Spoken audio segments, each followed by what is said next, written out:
Ko katambo sa puno kakwayan ay maraha kita katambo nga may gata with shrimp. Abi nyo kung ano kabudlay man blagal jabulin. Lantawa.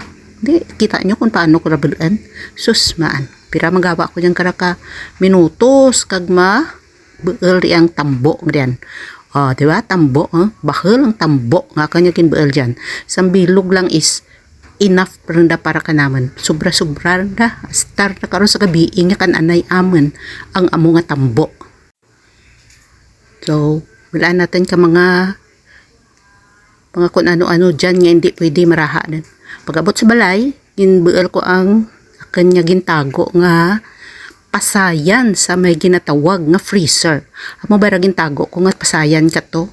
Mga more than 1 week rin dyan sa may ref, pero buhi pagyapon kita mo, pero simpre nahimo ta na nga ice cream ay sa ice cream box kinsilid sa ice cream cup kinsilid tinay mo ice cream ang imuon ko patunaw-tunawon ko anay ang ice kag samtang naga patunaw-tunaw karakang ice ang akan nga niyog ginbuel ko man dyan man da sa ref ang niyog ko pero pwede pa man da. Igo lang ra magtahaw-tahaw ang ananga kabaskag dyan kang ginatawag nga niyog. Ginkid-kid ko ang akan nga tambo.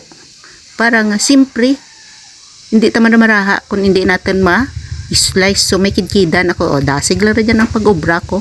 Pagkatapos karian, ginlaga ko raanay. Antes ko daraan sa relutuan ko sa sagwa para nga mapakita kaninyo kung paano ko ginraha ang kanya tambo. May mga tagabang di adyan, may mga dahon-dahon nga kung ginatawag nga karakamuti, may kangkong dyan kara, may okra kag may saluyot o kung tugabang.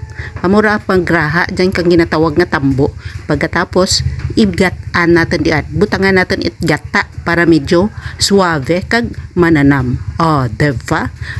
Luto na. Ayan, lantawang akin nga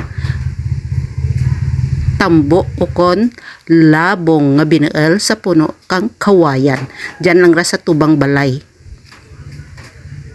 Sa tubang kabalay naman sa kalsada may sa unahan na kara may mga kawayan dyan da. Tingin pa muel ko lang dyan da. Nagbuel lang ako dyan may nakita akong isang bilog nga tambo. Lantawa ay may gata sa kanamit dyan karamong. Tapos hasta dyan magabi ang mga kananay.